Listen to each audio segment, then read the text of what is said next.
उजाले उनकी यादों के।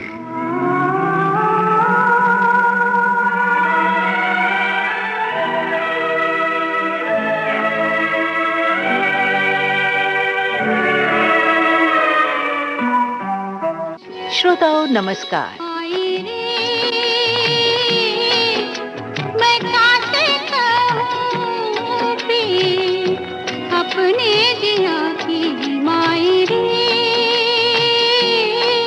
निर्मला जी, मैं आपसे कुछ सलाह लेने आई हूँ। कहो। मेरी जिंदगी में एक ऐसा इंसान आया है जो कहता है कि उसे मुझसे प्यार है, सच्चा प्यार। वो मेरे बारे में सब कुछ जानता है। सब कुछ? हाँ, उतना ही जितना कि आप जानती हैं। फिर भी वो मुझसे शादी करना चाहता है, सच्चे प्यार का दावा करता है। क्या ये मुमकिन है कि वो सच बोल रहा हो? उसके पास झूठ बोलने का कोई कारण है? नहीं। तुम्हारे पास उसकी बात का यकीन ना करने का कोई कारण है? हाँ है। क्या? अगर वो सच बोल रहा है तो मेरी जिंदगी के सारे तजुर्बे झूठे हैं। श्रोताओं, एक वो दौर था जब रुपहले पर्दे पर बोल्ड किरदार निभाने के लिए हर अभिनेत्री में एक झिझक हुआ करती थी। उसी दौर में एक बोल्ड किरदार को रुपहले पर्दे पर बखूबी निभाया अभिनेत्री रेहाना सुल्तान ने। जीवन है एक भूत सजनवा बिन तेरे, काटा है हर फूल सजनवा बिन तेरे। फिल्म दस्तक हो या चेतना, जिंदगी की कश्मकश में डूबते किरदार को बड़ी ही सहजता से अपने सशक्त अभिनय के माध्यम से जीवंत कर दिया अभिनेत्री रेहाना सुल्तान ने। मैं जानती हूँ ये सपना नहीं, हकीकत है। मेरी आपसे शादी हुई है, आप मेरे पति हैं, ये मेरा घर है, मगर फिर भी विश्वास नहीं होता। तो क्या करने से विश्वास होगा बताओ? मैं वही करूंगा। आपको कुछ नहीं करना होगा, सिर्फ मुझे कुछ दिनों की मोहलत देनी होगी ताकि मैं अपने आप को इन बाहों में समाने लायक बना सकूं। भैया ना धरो ओ बलमार, ना करो मुझसे रार, भैया ना धरो ओ बलमार। आज उजाले उनकी यादों के इस कार्यक्रम में अपनी यादों के उजाले बांटेंगी अभिनेत्री रेहाना सुल्तान। आपसे बातचीत की है दीपक महान ने।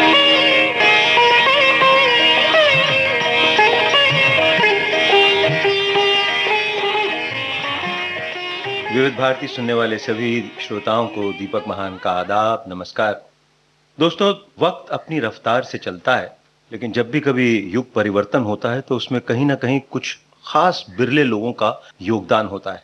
आपको याद होगा कि जब इंसान ने चांद की फतेह किया था तो उस वक्त नील आर्मस्ट्रांग ने कहा था कि ये मानव का एक छोटा सा कदम है लेकिन मानवता की एक लंबी उछाल है। भारतीय सिनेमा के 1970 के दशक में जो यथार्थवादी सिनेमा की धरोहर रखी गई, उसमें कुछ बिरले लोगों का बहुत बड़ा हाथ था, और वो लोग थे जो कि पुणे के फिल्म एंड टेलीविजन इंस्टीट्यूट से अभिनेता, निर्देशक, लेखक, एडिटर, कैमरामैन बन के आए और उन्होंने इस हिंदी फिल्म जगत को एक नई दिशा दी।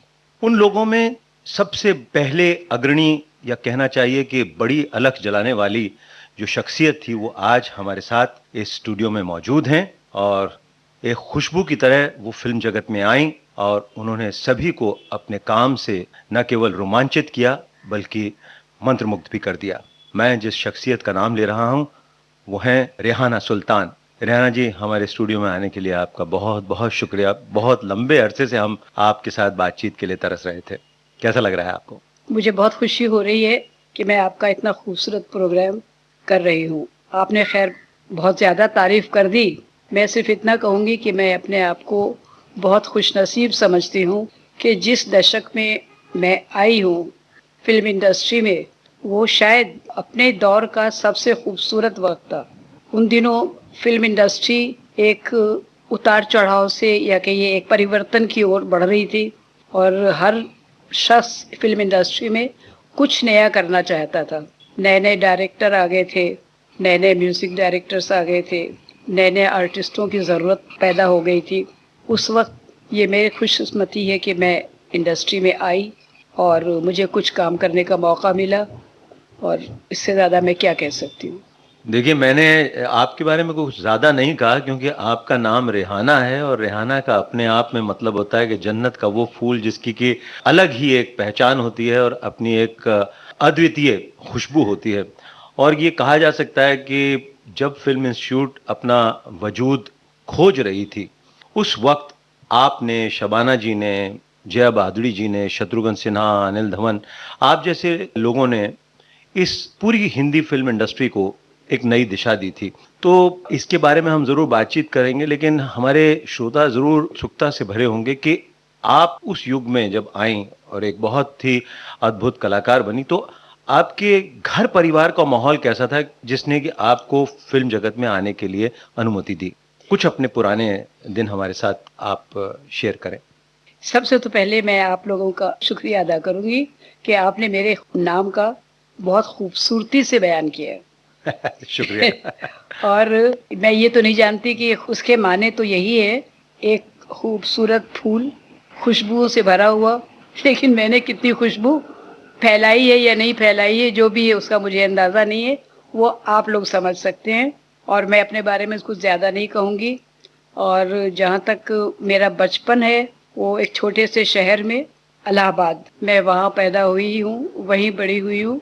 और मेरी खुशकिस्मती है कि वो शहर बहुत लिटरेरी माना जाता है। जी हाँ।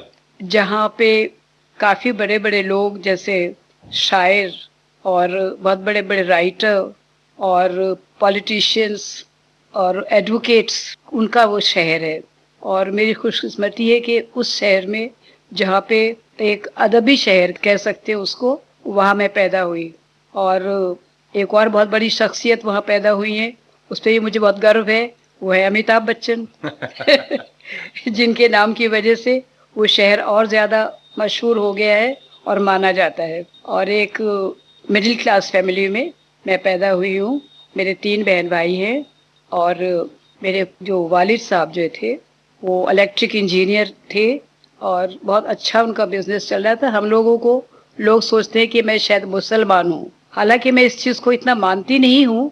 ये मुसलमान, हिंदू, क्रिश्चियन, पंजाबी, ये सब कुछ मैं नहीं मानती, क्योंकि इंसानियत जो है सबसे बड़ा मजहब है मेरे हिसाब से। लेकिन नाम के तौर पे मैं मुसलमान नहीं हूँ, मैं बहाई हूँ। और बहाइयों में बहुत सी चीज़ें नई नई हैं। उस लिहाज से मेरे जो फादर थे, पिताजी, वो बहुत ओपन माइंडेड थे, प्रोग्रेसिव थे। मेरा पूना पहुंचना बहुत इत्तेफाक था और मेरा कोई इरादा नहीं था, कम से कम मैं अवेयर नहीं थी इस बात की कि मैं पूना में जाऊंगी, एक्टिंग सीखूंगी, एक्ट्रेस बनूंगी। ऐसा कुछ मुझे पता नहीं था अपने बारे में। At least I was not aware.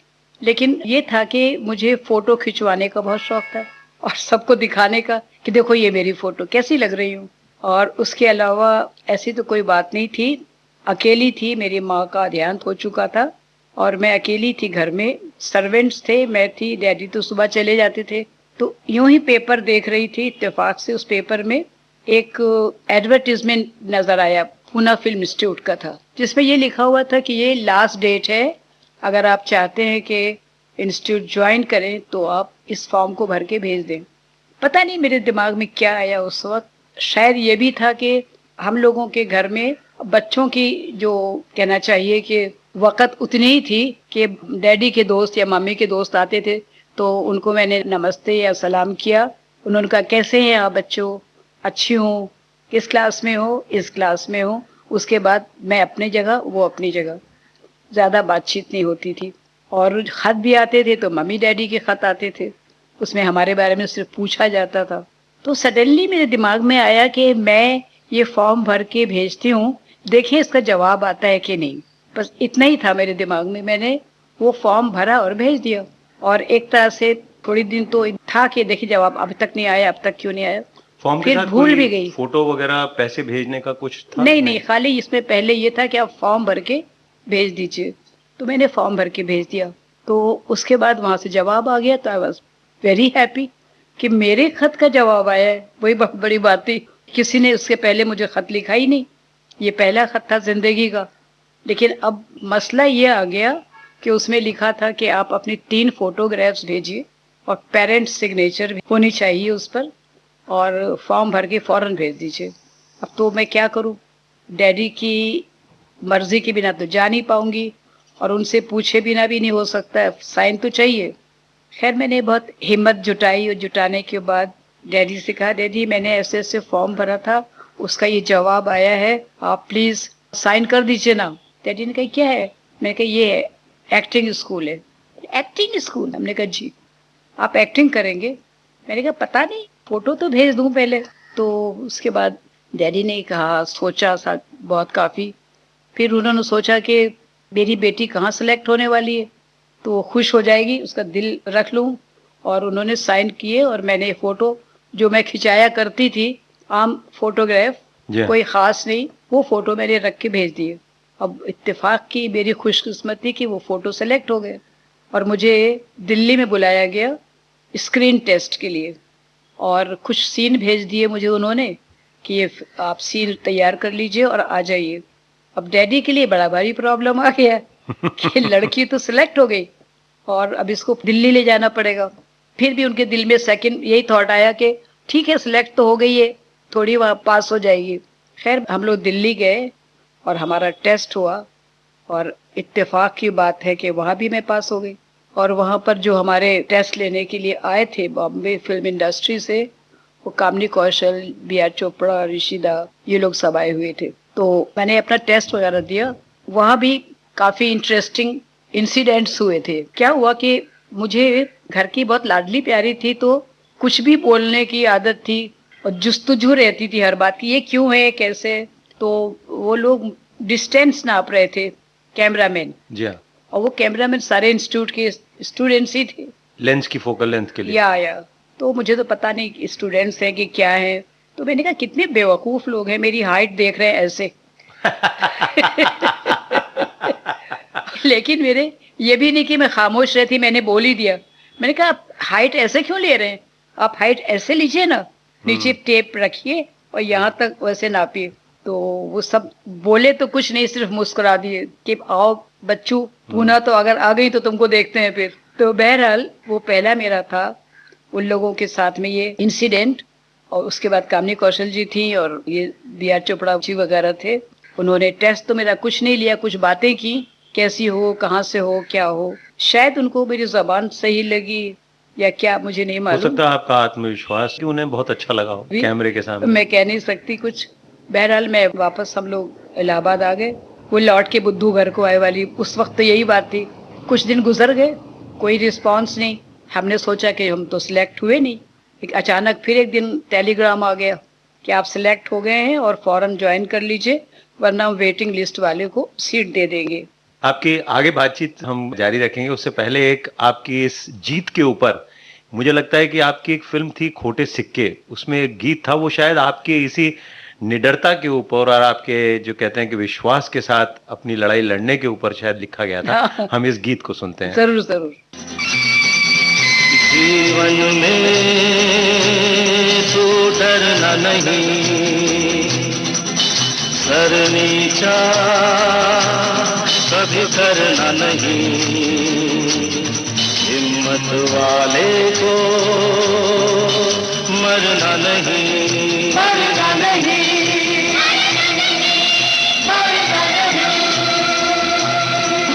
जीवन में तू डरना नहीं, सर नीचा कभी करना नहीं, हिम्मत वाले को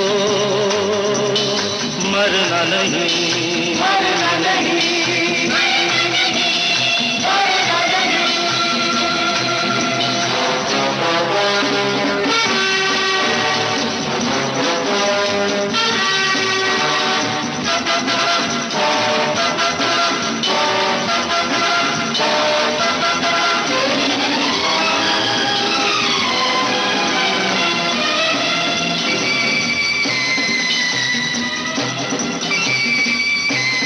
तू है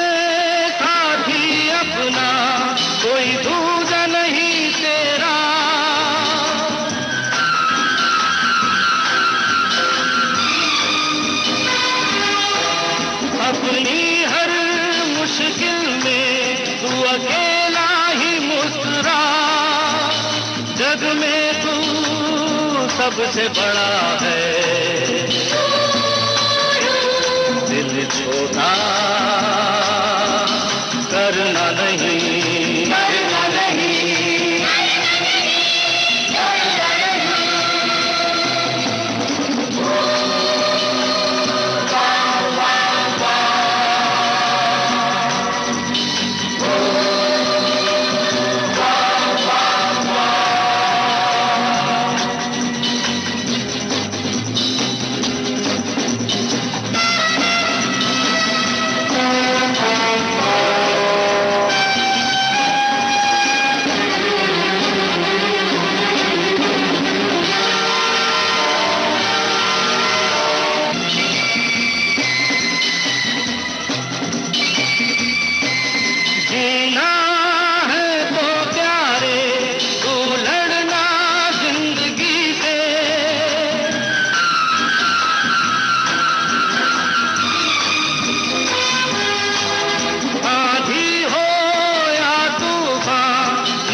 जग में तू आगे ही बढ़ना, पीछे कदम धरना नहीं, धरना नहीं, धरना नहीं। जीवन में तू डरना नहीं, सर नीचा कभी करना नहीं। हिम्मत वाले को मरना नहीं, मरना नहीं, मरना नहीं। तो आप हमें बता रही थी उससे आगे की बात। वो प्रॉब्लम ये कि हो गए कि मेरे लिए कि अब डैडी क्या करेंगे। आपको डर था कि वो मना कर देंगे? मना कर सकते हैं, डैडी हैं, कुछ भी कर सकते, बाप है। तो बहरहाल उन्होंने समझाया कि मैं तो सोचा था तू भी इंजीनियर बनेगी, डॉक्टर बनेगी, ये सब बनेगी, और तुम ये एक्टिंग में जाना चाहती हो। तो मैंने कहा डैडी अभी पास तो हो गई ना मैं, अब प्लीज भेज दीजिए, 1 साल तक करके आ जाऊंगी वापस। तो फिर डैडी ने कहा अच्छा मैं सोचता हूँ। डैडी ने सोचा, उसके बाद डैडी पुणे गए देखने के लिए कि भाई है कैसा इंस्टीट्यूट। फिल्मी नाम से सब लोग चौंकते हैं, डरते हैं। उन दिनों जगत मुरारी जी वहाँ प्रिंसिपल थे, तो डैडी उनसे मिले। ये भी मेरी खुशकिस्मती है कि जब कुछ होना होता है तो सब रास्ते अपने आप निकलते जाते हैं। बिल्कुल सही बात। तो जगत मुरारी जी बहुत अच्छे इंसान थे। उन्होंने कहा आपकी बेटी मेरी बेटी की तरह है, मेरी फैमिली यहाँ रहती है, हाफ बंगलो में उनकी फैमिली थी और हाफ हॉस्टल था। तो बोले आपकी बेटी का हम ख्याल रखेंगे और आप पूरा इंस्टीट्यूट देखिए पहले, जैसे बाकी इंस्टीट्यूट्स होते हैं, कॉलेज होते हैं, यूनिवर्सिटीज, वैसे ये भी है। तो डैडी ने पूरा इंस्टीट्यूट देखा और सबसे अच्छी बात ये हुई कि डैडी को टेक्निकल चीज़ें बहुत पसंद आती हैं। उन्होंने जो कैमरा डिपार्टमेंट देखा और ये एडिटिंग और ये, तो ही वॉज फैसिनेटेड कि अरे यार तो टेक्निकल क्या बात है, बहुत कुछ है यहाँ पर। तो खैर फिर डैडी वापस गए तो मुझे लेकर फिर पुणे आए। इस तरह मेरा पुणे आना हुआ। बाकी तो आप लोग जानते ही। आज ये जो हमारे श्रोता सुन रहे होंगे वो समझ सकते हैं कि किसी भी लड़की के विकास में एक बाप का बहुत बड़ा हाथ होता है, और ये मानना चाहिए कि आपके पिता ने उस समय एक बहुत ही बड़ा कदम उठाया, क्योंकि पूरे समाज के विरुद्ध जाके आपको उस जमाने में लड़कियों को स्टेज ड्रामा या फिल्मों में आने के लिए अनुमति देना बहुत बड़ी बात थी। इसमें तो कोई शक नहीं है। फिर आप पुणे आए तो पुणे में आपके सहपाठी वगैरह खास जो आपके बैच के कौन कौन थे? पुणे में आ तो गई मैं, लेकिन ऐसा होता है ना जैसे कोई दरिया से समंदर में फेंक दे, मेरा वही हाल था कि मेरे लिए हर चीज नई थी। शहर नया, लोग नए, जबान नई, और इंस्टीट्यूट के लड़के तो आप समझते हैं कि कैसे होते हैं। और मैं जूनियर, और क्लास में भी इत्तेफाक की बात ये थी कि मैं सबसे यंगर आई थी वहाँ पर।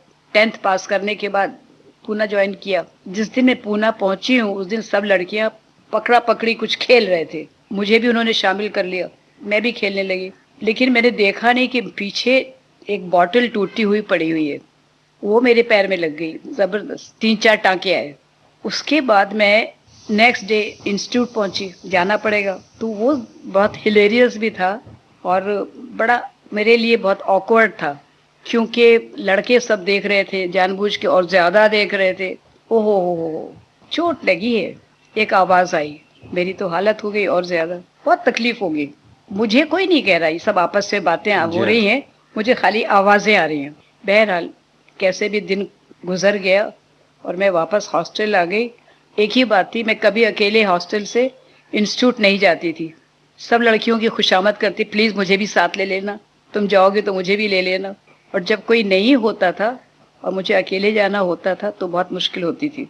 तो ये क्या एक छोटे शहर से आने के कारण आपको डर था, क्योंकि वहां पे आप किसी न किसी के साथ निकलते होंगे बाहर घर से जाने के? मैं तो क्योंकि अकेली थी, मेरे 2 भाई हैं, ये बहुत लेट पैदा हुए, तो सारा की सारा टेंशन मुझे मिलता था। और मैं बहुत ज्यादा प्रोटेक्टेड, हमेशा डैडी मम्मी के साथ। हम लोग बाहर घूमते बहुत थे, लेकिन डैडी मम्मी के साथ। और पढ़ाई भी ज्यादा नहीं की, जो ओपन अप होते। 10th तक पढ़ाई की, 10th के बाद पूना आ गए। इसलिए क्या होता है, बहुत प्रोटेक्टेड थे। और पूना आने के बाद एकदम से इतने सारे लोग, लड़कियां थोड़ी, लड़के बहुत ज्यादा, इतने लड़के हमने लाइफ में देखे नहीं, तो ये सब प्रॉब्लम्स थी। तो आपको एक तरीके से वहां पे एक भय सा लगता था उन सब से? बहुत ज्यादा डर लगता था। और फिर क्या था, जबान भी अलग थी, खाना भी अलग था, सब वेजिटेरियन थे। और हम लोग जाते थे बाहर खाना खाने के वास्ते, हफ्ते में एक दिन जब दोस्ती हो गई आपस में, तो नॉनवेज खाने के लिए हम लोग पूना में एक जगह है, वहां जाते थे हम खाना खाने के लिए, बिरयानी खाने के वास्ते। तो जब वापस आते थे तो बस में बैठना पड़ता था। बस में मैं पहले कभी बैठी नहीं, तो वो बस में बैठे तो वो कहता था पुड़े पुड़े पुड़े। अब मुझे क्या समझ में आया पुड़े पुड़े क्या होता है। मैं चुपचाप खड़ी रहती थी। तो फिर मुझे लड़कियों का वो कह रहा है कि आप पीछे हटो और बैठ जाओ। ओके, अच्छी आई। तो ये ऐसा मतलब लैंग्वेज प्रॉब्लम बहुत ज्यादा होती थी वहां पर। एक और इंसिडेंट था कि एक दिन दोपहर में हम लोग सो रहे थे हॉस्टल में, तो मेरी मेट्रेन और मेरी कुक आपस में बातें कर रहे थे। उसे बार मुलगी मुलगी मुलगी कर रहे थे, तो मैं सुन रही थी। तो मैंने लड़कियों से कहा, बाकी जो लड़कियां, आज शाम को चिकन बन रहा है। तो वो चिकन बन रहा है? हमने कहा हाँ, कैसे मालूम? मैंने कहा ये लोग आपस में बात कर रहे थे, मुर्गी मुर्गी मुर्गी। ओके, तो सबको शाम को जल्दी भूख लगने लग गई, तो सब खाना खाना खाना। बहरहाल सब खाना आया, सब कुछ आ रहा, दाल आ रही है, सब्जी आ रही है, और रोटी भी आ गई, चावल भी आ गया, लेकिन चिकन नहीं आ रहा है। हम लोग बड़े परेशान। चिकन, फिर हमने पूछा आज चिकन बनाया था ना? चिकन वो ब्राह्मण है जो कुक है, वो चिकन कहाँ बनाएगी वो? क्यों, तुम लोगों को चिकन कहाँ से याद आ गया? हमने कहा दोपहर में आप लोग बात कर रहे थे कि मुर्गी मुर्गी। Oh my God. बोली कि नहीं भाई, वो चिकन, मुर्गी मीन्स लड़की, हम तुम लोगों की बातें कर रहे थे। बहुत डिसअपॉइंटमेंट हुआ सबको, कह रहे यार कहाँ। तो इस तरह के बड़े इंसिडेंट्स वहां पे काफी सारे हुए मेरे साथ। तो आप पूना इंस्टीट्यूट में लेकिन 3 साल रही? 2 साल का। 2 साल, उस समय 2 साल का कोर्स हुआ करता था। जी जी। और आपके कोई ऐसे संस्मरण जो कि कोई किसी टीचर्स वगैरह के साथ कोई आपको, हमने सुना उस जमाने में काफी बड़े बड़े निर्देशक वहां पे आया करते थे लेक्चर वगैरह देने के लिए, तो कुछ ऐसा हुआ जिनके कारण आपकी किसी से जान पहचान हुई, जिनसे आपको कुछ बहुत सीखने को मिला? हाँ जी, ऐसा है कि बड़े बड़े डायरेक्टर्स वगैरह आते थे, लेकिन हमारे लिए नहीं आते थे। वो डायरेक्शन कोर्स के लिए, एडिटिंग के लिए आते थे। अच्छा। हमारे लिए तो सिर्फ एक थे घटक, बंगाल के बहुत नामी ग्रामी डायरेक्टर, वो ही आए थे, वही थे वहाँ पर एज ए लेक्चरर। उनके साथ हमने काम किया था, सीखा उनसे काफ़ी। और मैं उनकी बहुत फेवरेट थी, क्यों थी मुझे नहीं मालूम, थी फेवरेट। और मैं उनसे बहुत डरती थी, क्योंकि हमारी इंग्लिश तो कुछ इतनी ग्रेट थी, यूपी के रहने वाले। इंग्लिश प्ले उन्होंने करने का फैसला किया और मुझे कहा कि आप, मैं पीछे बैठती थी जब वो आते थे। सुना था मैंने कि थे और बहुत डांटते, और मैं बहुत डरती थी। तो बोले तुम आगे आओ। मैंने कहा जी, आप ये प्ले कर रहे हो, ये मेन कैरेक्टर तुम्हारा है। मारे गए। मेन कैरेक्टर और इंग्लिश का प्ले विथ एक्सेंट मुझे करना है। हालत खराब हो गई, इतनी मैं परेशान हो गई कि मैं बीमार हो गई, मुझे फीवर हो गया। तो हमारे प्रिंसिपल ने कहा क्या हुआ? मैंने कहा नहीं मुझसे तो होता नहीं प्ले, ये वो नहीं, कैसे करूँगी मैं? तो बहुत हंसे। उन्होंने जाके उनसे कहा होगा। फिर नेक्स्ट डे उन्होंने कहा नहीं ऐसा कुछ नहीं है, तुम करो, मैं हूं ना, कोई तुम्हें कुछ नहीं करेंगे, आराम से करो। लेकिन उनसे बहुत सीखने को मिला। आप चाहते क्या हैं? आप बताइए खड़े होकर। जी मैं करता हूँ। जी हाँ। यहाँ आने के बाद भी मुझसे मिलने आए थे वो, बॉम्बे में, जब मैं पेइंग गेस्ट थी यहाँ पर। जी हाँ। तो बहुत अच्छे इंसान थे। ऋत्विक घटक जी ने बहुत खूबसूरत फिल्में बनाई, जिसमें मेघा ढाके तारे तो बहुत ही नामी गिरामी फिल्म रही है, और उन्होंने मधुमती फिल्म भी लिखी थी जो कि बिमल रॉय की भी बहुत अद्भुत फिल्मों में से मानी जाती है। बहुत अच्छी अच्छी फिल्म, बंगाली फिल्म उन्होंने बनाई। तो कोर्स आपका 2 साल में करीब करीब खत्म हुआ, तो आपको बॉम्बे आते ही फिल्म मिल गई या कि उसके लिए आपको कुछ जद्दोजहद करनी पड़ी? सबसे बड़ी बात यह है कि 2 साल कोर्स में जो मेरा फर्स्ट ईयर था उसमें मैं पूरी फेल हो गई। सब में सिर्फ रसगुल्ले के अलावा कुछ नहीं था। अच्छा। डैडी ने पूछा रिजल्ट, मैंने कहा डैडी वो रिजल्ट ना वो लोग वहीं पे दे देते हैं, जब जाऊंगी तब मिलेगा, क्या बोलूं? तो बोले अच्छा अच्छा। उन्होंने कुछ ख्याल नहीं किया, लेकिन मुझे लगा कि यार मैं अपने शौक से यहाँ पर आई हूँ, अपनी मर्जी से आई हूँ, पढ़ाई भी मैंने छोड़ दी है, तो मुझे तो कुछ करना, क्योंकि मैं बहुत डरती थी सबसे, इसलिए मैं कुछ करती नहीं थी। और सारे लड़के जो थे वो मुझसे बहुत खार खाते थे, मुझसे बहुत उनको दुश्मनी हो गई थी, ग्रज हो गया था। वो इसलिए कि अगर किसी ने ये बोल दिया कि आज तुम अच्छी लग रही हो, तो समझ लीजिए कि उनकी मुसीबत आ गई। क्यों कहा आपने अच्छी लग रही, तो फिर आपको क्या करना है? तो झगड़े हो जाते थे। किसी ने कहा आपका ड्रेस बहुत अच्छा है, तो उस पर झगड़े, क्योंकि अपने यूपी में किसी को इस तरह लड़का बोले तो बहुत बुरी बात है। जी हाँ। तो हम चिढ़ जाते थे। इसलिए क्या हुआ, क्लास में एक दिन सब लोगों ने कुछ भी मेरे साथ करने से इनकार कर दिया, सीन या कुछ भी। तो खैर तनेजा साहब ने मुझे अपने कमरे में बुलाया, अपने ऑफिस में समझाया, मुझे उनको भी समझाया। तो इस तरह से जब सेकंड ईयर आया तो मैंने बहुत मेहनत की, फिर मैंने गोल्ड मेडल भी लिया। अच्छा, सेकंड ईयर में बेस्ट स्टूडेंट का? जी, बहुत फिल्मों में भी, शॉर्ट फिल्म में काम किया काफी। ये शॉर्ट फिल्में इंस्टीट्यूट की अपनी फिल्में हुआ अपनी फिल्में है, क्योंकि वहाँ पे डायरेक्शन कोर्स वाले शॉर्ट फिल्म्स बनाते हैं। जी हाँ। जिनमें हम काम करते हैं, और एडिटिंग वाले जो स्टूडेंट्स हैं वो उनको एडिट करते हैं। तो एक तरह से सबकी एक्सरसाइज हो जाती है। एक्टिंग वाले एक्टिंग सीखते हैं, डायरेक्शन वाले डायरेक्शन करते हैं, एडिटर्स एडिटिंग करते हैं, तो सारे स्टूडेंट्स होते हैं। तो शायद मैक्सिमम फिल्मों में मैंने काम किया वहाँ पे। अच्छा। शॉर्ट फिल्म्स में, जिसमें वहाँ पे वाटर इन द टॉप की फिल्म थी, और मुझे एक्चुअली दस्तक वहीं पे मिली, पूना में ही मुझे मिल गई थी। अच्छा। बेदी साहब डायरेक्शन कोर्स के लिए कुछ लेक्चर देने आए होंगे, तो उन्होंने मेरी फिल्म देखी वाटर इन द टैप, जहाँ पे मैं एक प्रेग्नेंट औरत हूँ, बहुत लोअर क्लास की, चप्पल भी फटे हुए सिया हुआ है, और मैं लाइन में लगी हूँ पानी लेने के लिए।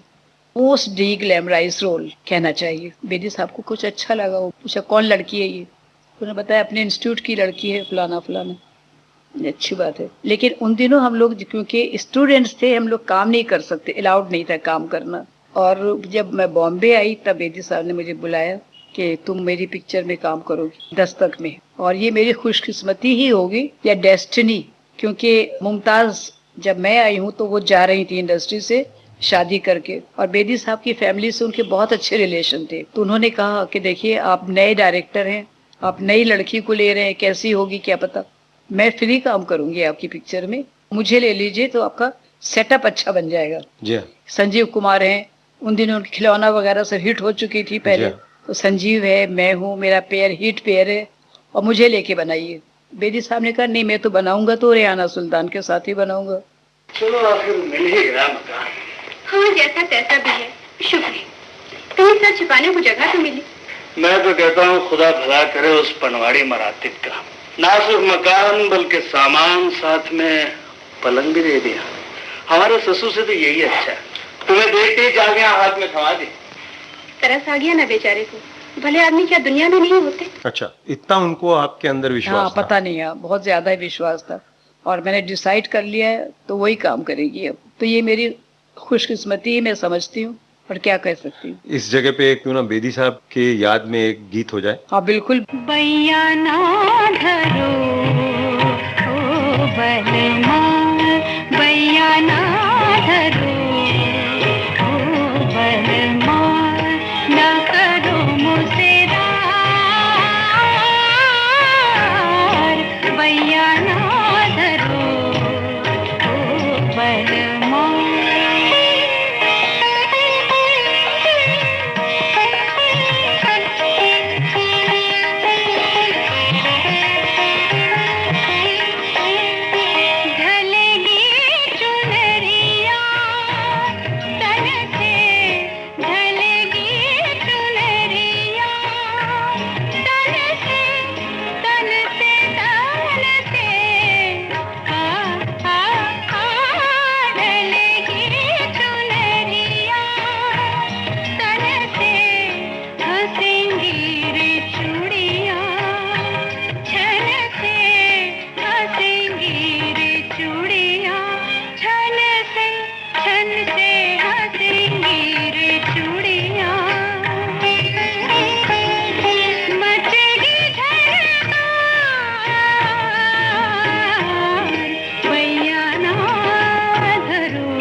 उजाले उनकी यादों के इस कार्यक्रम में आज आपके साथ हैं अभिनेत्री रेहाना सुल्तान।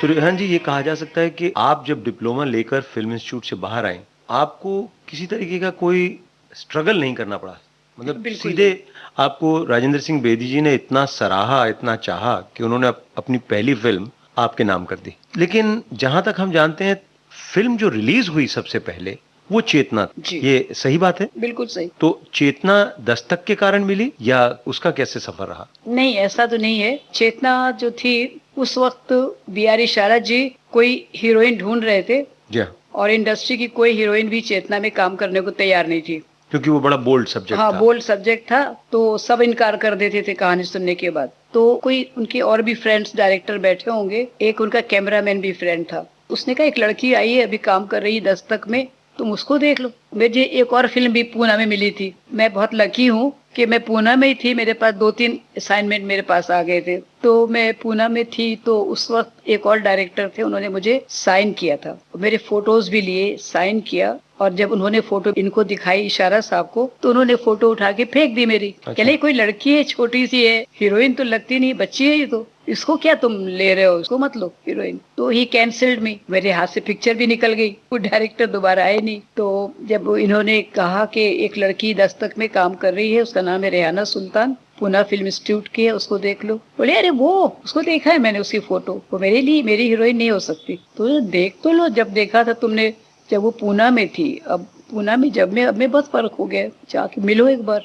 तो बोले ठीक है, तुम बोल रहे हो तो मिल लेते हैं। उन दिनों कलर का जमाना तो था ही, और मेरी पिक्चर ब्लैक एंड व्हाइट बन रही थी दस्तक। तो जो कोई पूछता था कि कलर है, तो मैं कहती नहीं ब्लैक एंड व्हाइट है। तो लोग जैसे मुझे ऐसे देखते थे कि ब्लैक एंड व्हाइट में काम कर रही है, मतलब छोटी मोटी पिक्चर है। तो उनके एक्सप्रेशन बस देखने के लायक होते थे, यानी क्या लड़की काम कर रही है, क्या पिक्चर चलेगी और क्या ये चलेगी, क्योंकि वो ब्लैक एंड व्हाइट थी। जी हाँ, क्योंकि ब्लैक एंड व्हाइट थी। तो मुझे बहुत बुरा लगता था। बहरहाल मैंने डिसाइड किया कि अब मैं ब्लैक एंड व्हाइट फिल्म में कभी काम नहीं करूंगी। तो जब ये कैमरामैन जो थे, स्टिल फोटोग्राफर, जब मुझसे मिलने आए तो कहने लगे रेहाना एक फिल्म है, काम करोगी? तो मैंने झूठते का कलर के ब्लैक एंड व्हाइट। तो बोले क्यों? मैंने कहा ब्लैक एंड व्हाइट है तो मुझे काम नहीं करना है। उन्होंने कहा देखो, कभी किसी को इस तरह जवाब नहीं दिया जाता है, पहली बात तो बी डिप्लोमेटिक। मैंने कहा डिप्लोमेटिक? बोले हाँ, मतलब बोलो ठीक है, मिलेंगे, देखेंगे, नेवर से कि नहीं मैंने करना ही नहीं है। तो मैं कहा ठीक है, तो तुम मिल लो डायरेक्टर से, और तुमको अगर कहानी अच्छी लगती है तो करो, नहीं तो हमेशा आप ना कर सकती हैं। तो मैंने कहा ठीक है, मिल लेंगे। मैंने ऐसी बेदिली से उनसे कहा, तो कहाँ है? तो वो बोले कि एक चर्च गेट पे होटल है, वहाँ पे वो काम कर रहे हैं। तो मैं तो थी पहले से बहुत नक चढ़ी, सपोज टू बी। मैंने कहा मैं किसी से होटल में नहीं मिलती हैं, उनको मिलना है तो उनसे कहिए घर पे मिलने आए। तो बोले ठीक है, बोल देंगे। तो इशारा साहब घर पे मिलने आए। तो मेरी लड़की जो काम करती थी फुल टाइम, तो मैंने उसको कहा कोई इशारा मिलने आने वाला है तो बोल देना मैं घर पे नहीं हूँ। तो मैं कहा मैं घर पे नहीं हूँ। तो और पड़ोस में मैं चली गई, वहाँ कॉटेजेस बने थे आमने सामने। तो मगर मैं यहाँ से देख के पूछूंगी तो वहाँ से जवाब मुझे मिल जाएगा। तो मैंने कहा आएंगे, बोलना वो नहीं है। तो कह ले कि ठीक है। अब ये 2-3-4 लोग आए मिलने के वास्ते। तो मैंने वहाँ से पूछा दूसरे के घर से, आई क्या? तो उसने बोला हाँ आए हैं। मैं क्या बोला तुमने? बोल दिया ना कि नहीं हूँ। बोली नहीं, मैंने कहा है। कमाल है, मैंने मना किया है और इसने कह दिया है। बहरहाल फिर मैं आना पड़ा, बड़े हाफ हार्टेडली आई। लेकिन मेरी एंट्री थी बड़ी स्नॉब, वो उनके रोल में फिट होती थी। उन्होंने देखते ही डिसाइड किया कि यही हीरोइन होगी मेरी, क्योंकि कैरेक्टर बहुत स्नॉब होता है ना उसके अंदर। हाँ जी, बिल्कुल। तो मैं आई एकदम यूं आती हूँ करके, मैं अंदर चली गई। क्यों कहा तुमने कि मैं हूँ? बोले नहीं, आप पिल तो लीजिए। वो लड़की थोड़ी फिल्मी थी, मतलब काम कर चुकी थी फिल्म वालों के साथ में पहले, तो उसको पता था, होशियार थी वो। तो उसे मिलने में क्या है, तो मत कीजिएगा काम। खैर इशारा साहब बैठे हुए थे। सबसे ज्यादा मुझे नापसंद आया वो मेरे सोफे पे पैर उठा के बैठे हुए थे। मैंने कहा इसका तो फिल्म मुझे करनी नहीं है, इस आदमी को तो बैठना भी नहीं आता। हमने कहा कि आप चाय वाय पियेंगे? बोले हाँ हाँ पहले चाय हो जाए। हमने कहा लो, मैनर्स भी नहीं है। अब मैं अपने अंदर ही अंदर सोए। एक दफा तो बोलते कि नहीं नहीं कोई बात नहीं है, पहले अब सुन लीजिए। तो मैंने कहा अच्छी बात है, मैं कहा चाय पिलाओ उनको बाहर जाके। मैंने अपनी सर्वेंट से कहा। खैर चाय वाय आ गई। चाय पीने के बाद कहानी शुरू हुई। कहानी सुनी, उसके बाद उल्टा मैं एकदम फ्लोर हो गई, क्योंकि कहानी बहुत ही खूबसूरत थी और एंड होते होते आई वर रियली इन टीयर्स। तो मैं रो भी नहीं सकती, बहुत बुरी बात है, तो मैं यूं करके बैठी थी, यूं यूं। खैर हो गई कहानी खत्म। मैंने कहा मैं तो करूंगी आपकी पिक्चर में काम। बिल्कुल रिवर्स हो गई कहानी, कहाँ सोचा था कि करनी ही नहीं है, और मैंने कहा मुझे आपकी पिक्चर में काम करना है। तो बोले बिल्कुल, मैं जब बनेगी तो आप ही काम करेंगे उसमें, पैसे वैसे नहीं मिलेंगे। हमने कहा कोई बात नहीं है। बोले खाना भी घर से लाना पड़ेगा। हमने कहा वो भी ले आऊंगी, कपड़े भी अपने पहनने पड़ेंगे। मैंने कहा वो भी करूंगी। मैं कहा लेकिन काम मैं करूंगी इस पिक्चर में। खैर चले गए वो, बात हो गई। बाद में मुझे ख्याल है उसमें एक बेडरूम सीन है, वो कैसे करूंगी। तो मैंने अपनी हेयर ड्रेसर से कहा, मैंने कहा यार मारिया वो बेडरूम सीन है उसके अंदर एक, जिसमें suppose to be not wearing anything, मतलब ऊपर से कुछ पहना नहीं है, उसमें क्या करूंगी मैं तो हाँ कर दिया। और वो होता है कि भाई दिखाने के वास्ते है, ट्रिक शॉट ले लेंगे। हाँ वो शॉट आपने बाकायदा नीचे पहना हुआ है, अंदर भी आपने ब्रा वगैरह पहनी हुई है, और बाल सब आगे। आप एक काम कीजिएगा, इस सीन की क्या कंटिन्यूटी, मतलब कहाँ से ये सीन शुरू होता है उनसे मालूम कर लीजिएगा, ताकि मैं वैसे ही बाल आपको पहले से दे दूं, ताकि जर्क नहीं आए। उनका ठीक है। तो इस तरह से चेतना तक मुझे मिली। तो आपको बताएं कि B.R. इशारा साहब रेहाना जी के जीवन में उन्होंने कितना लंबा किरदार निभाया, ये आपको बाद में बताएंगी, लेकिन उससे पहले एक गीत चेतना का हम सुनते हैं। मैं तो हर मोड़ पर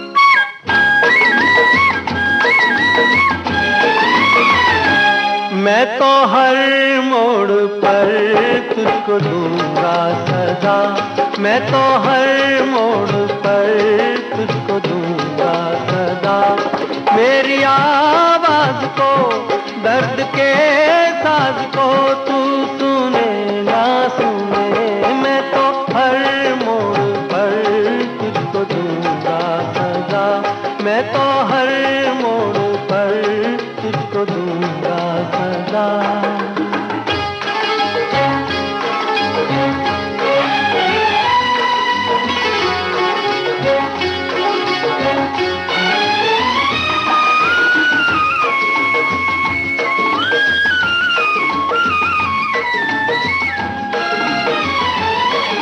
मुझे देख कर कह रहे हैं सभी, मोहब्बत का हासिल है दीवानगी।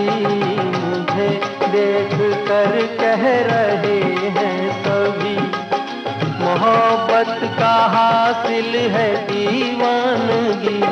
प्यार की राह में फूल भी थे मगर मैंने कांटे चुने, मैं तो हर मोड़ पर तुझको दूंगा सजा। मेरी आवाज को, दर्द के साज को तू सुने ना सुने, मैं तो हर मोड़ पर तुझको दूंगा सजा।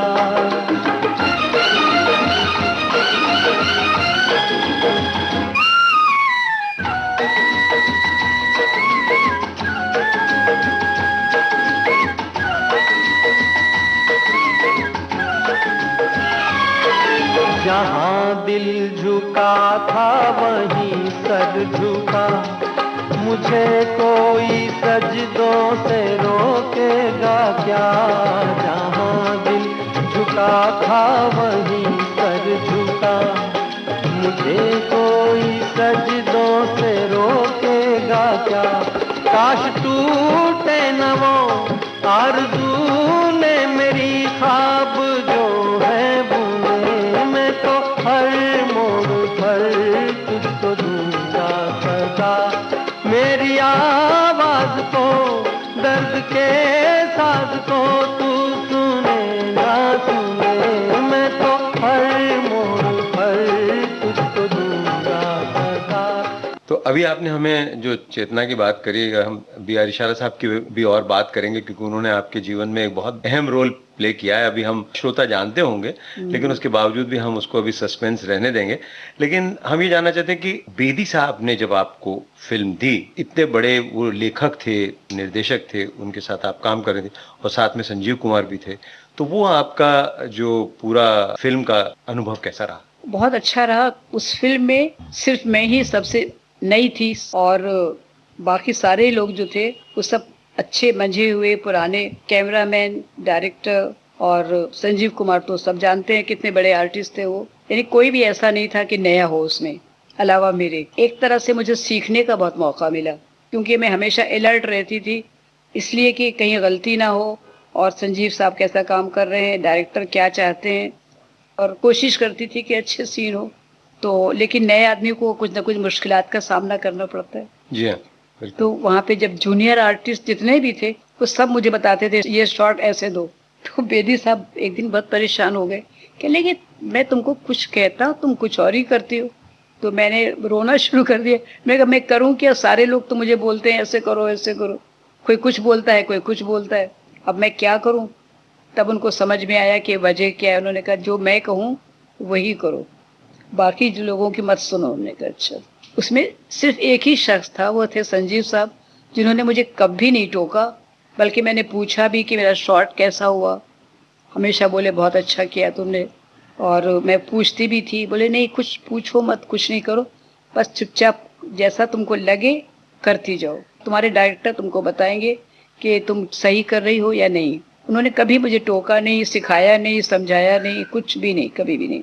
बहुत अच्छे इंसान थे। संजीव कुमार जो हैं वो बहुत ही सहज अभिनेता थे, तो आपके साथ रिहर्सल काफी करते थे वो, या आखिरी बस सिर्फ टेक के टाइम पे ही वो आते थे? ये बहुत अच्छे आर्टिस्ट थे वो। तो खैर डरती तो नहीं थी, झिझक भी नहीं थी। एक ये था कि बहुत बड़े आर्टिस्ट मेरे सामने हैं और मैं कुछ अच्छा करूं, ठीक करूं, बस यही फीलिंग थी, डर वगैरह नहीं था। और सबने मेरा साथ बहुत दिया, जितने भी लोग थे। एक सीन था जिसमें सिर्फ मेरा रिएक्शन था, एक्सप्रेशन थे आंखों के, और एक्सप्रेशन ये थे कि मैं अपने घर गई हूँ और मेरी छोटी बहन जो अब बड़ी हो रही है वो अपने जीजा जी के रात में बेड के पास नीचे बैठी हुई है, शायद आपको याद हो, और वो रो रही है। मेरी आंख खुल जाती है, जीजा जी की पहले आंख खुलती, संजीव साहब की। तो मैं बोलती क्या हो गया, तो वो एक्सप्रेशन देते हैं कि मतलब ग्रोइंग, बड़ी हो चुकी है। और मतलब सेक्स का एंगल था, क्योंकि जवान इंसान घर पे है, वो किसका हस्बैंड है, बहन का या क्या, अलग बात है। वो उन्होंने आंखों में समझाया, तो मुझे भी आंखों से बताना था, मुझे हो ही नहीं रहा, मैं कैसे बताऊं क्या हूँ। तो वहाँ खाली संजीव जी ने मेरी हेल्प की। उन्होंने बहुत खूबसूरती से कहा उसको। उन्होंने कहा कि देखो तुमने कोई चीज किसी को चुराने के लिए बोली, वो चुरा के लेके आया तुमसे, उसने इशारे में बोला कि कोई और देखे ना, बताया उसने, तुमको उसका रिएक्शन देना है कि अच्छा ऐसा, तुम ये सोच लो कि ये ऐसा है, और वो शॉर्ट करेक्ट आ गया बिल्कुल। बेदी जी ने तारीफ करी उसकी? या हाँ, बहुत तारीफ हुई। बेदी साहब ने कहा हाँ करेक्ट है, करेक्ट है। हो ही नहीं रहा, क्योंकि उनको वो चाहिए थी, वो जो रिएक्शन, वो मुझे बताना है कि ये ऐसी ऐसी बात है, फिक्र मत करो, ठीक है सब हो जाएगा। तो खाली आंखों से कन्वे करना दोनों को, उन्होंने इसमें खाली मुझे हेल्प की थी। उसके बाद कोई आपने उनके साथ फिल्म करी? नहीं, फिर इत्तेफाक की बात है कि हम साथ में काम नहीं कर पाए दोबारा। अच्छा। लेकिन आपका उनके साथ कभी कभार ताल्लुकात रहे? हाँ, ताल्लुकात थे, मतलब एक आध दफा हमारे घर भी आए, उनको खाना खाने का, पाए खाने का बहुत शौक था। अच्छा। और हमारी मम्मी पाए बहुत अच्छे बनाती थी, पाए खाने आए थे। बल्कि उन्होंने लास्ट टाइम भी कहा था मैं आऊँगा, मम्मी तुम्हारे पाए बनवा के रखना, मैं आऊँगा। फिर वो उनका आना नहीं हुआ। और खाने पीने का उनको बहुत शौक था, और शायद ये भी एक वजह थी जो इतनी जल्दी वो चले गए। संजीव जी की याद में हम आपकी दस्तक फिल्म का वो गाना सुनवाते हैं जिस फिल्म को मदन मोहन जी को राष्ट्रीय अवार्ड मिला था। जी।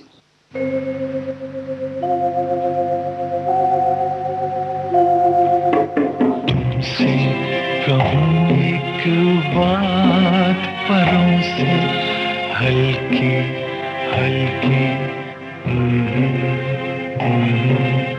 रात मेरी है छाँव तुम्हारे आँचल की,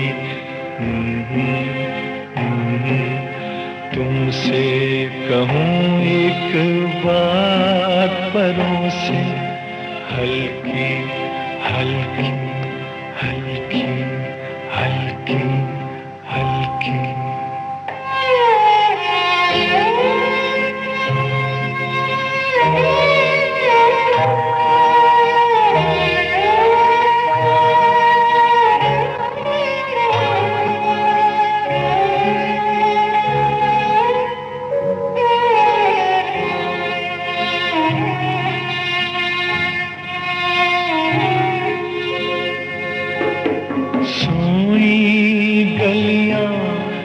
वहाँ पसारे आंखें मीठी,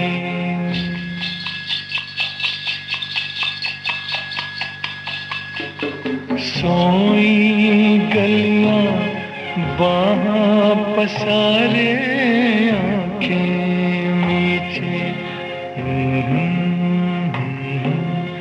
मैं दुनिया से दूर घनी पलकों के नीचे देखूं चलते ख्वाब लकीरों पर काजल की। तुमसे कहूँ एक बात परों से, हल्की हल्की हल्की हल्की हल्की।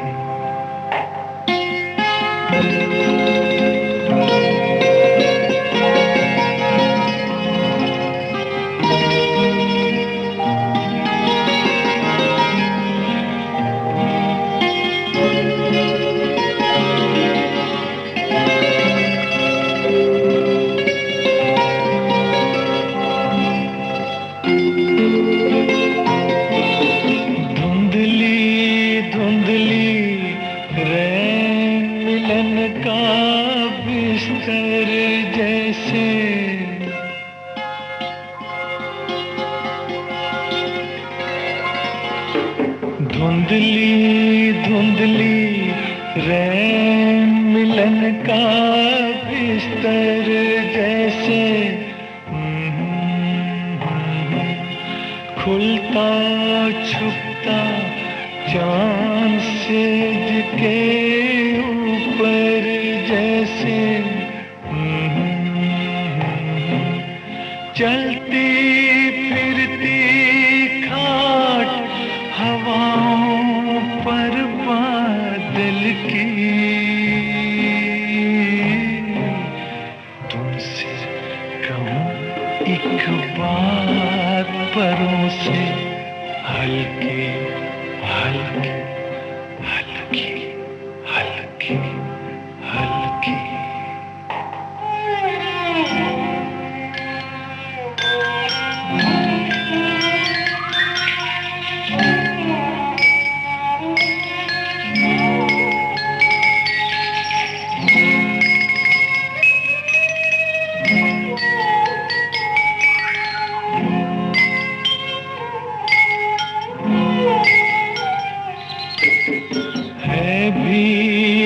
सा जिस्म तुम्हारा इन हाथों में,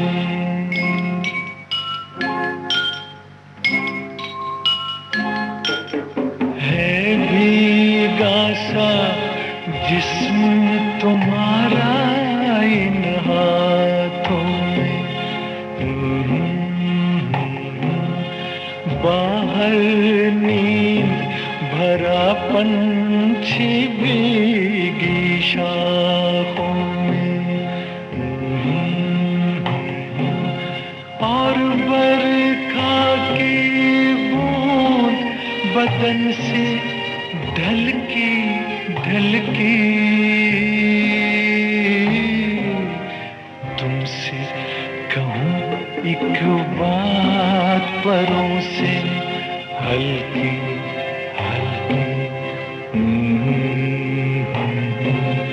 रात मेरी है छाँव तुम्हारे आंचल की।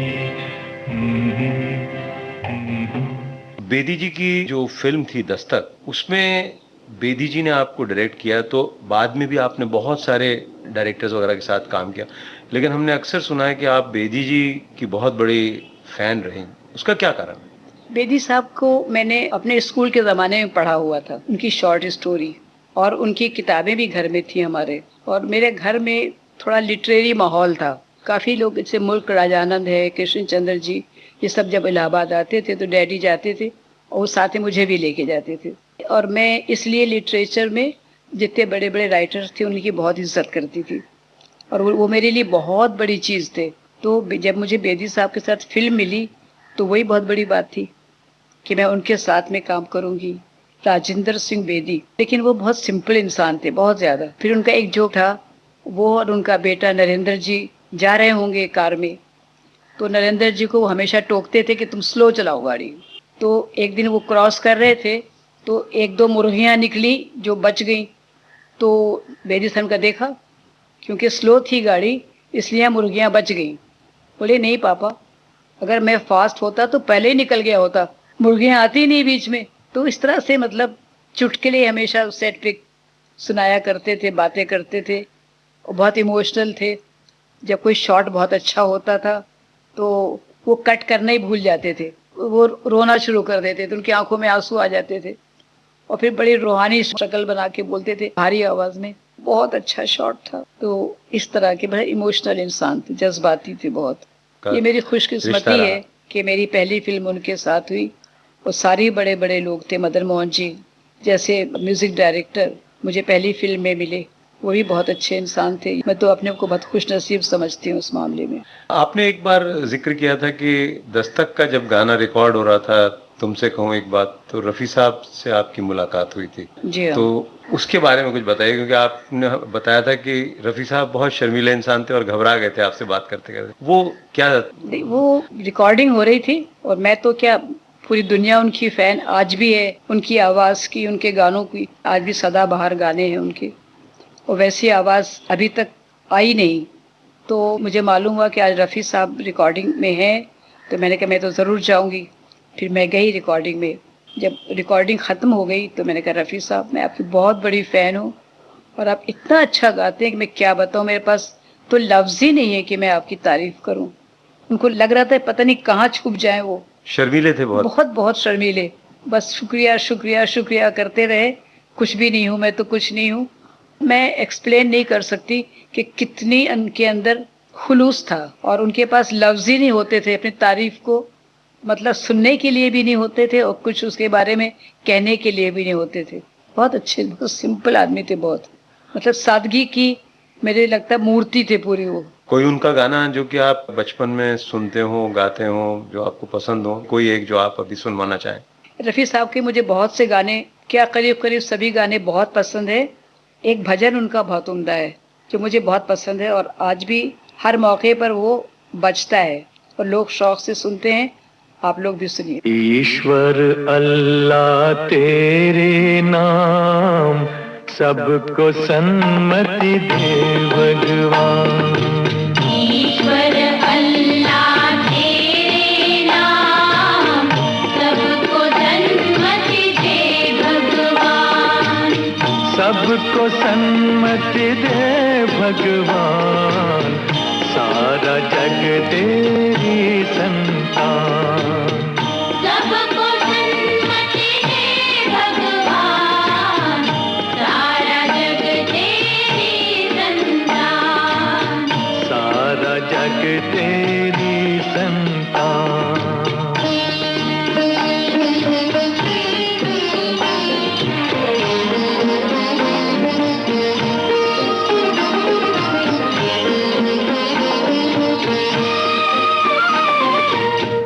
धरती पर बसने वाले सब हैं तेरी गोद के पाले। इस धरती पर बसने वाले सब हैं तेरी गोद के पाले। सब हैं तेरी गोद के पाले। कोई नीच न कोई महान, सबको सन्मति दे भगवान। सबको सन्मति दे भगवान।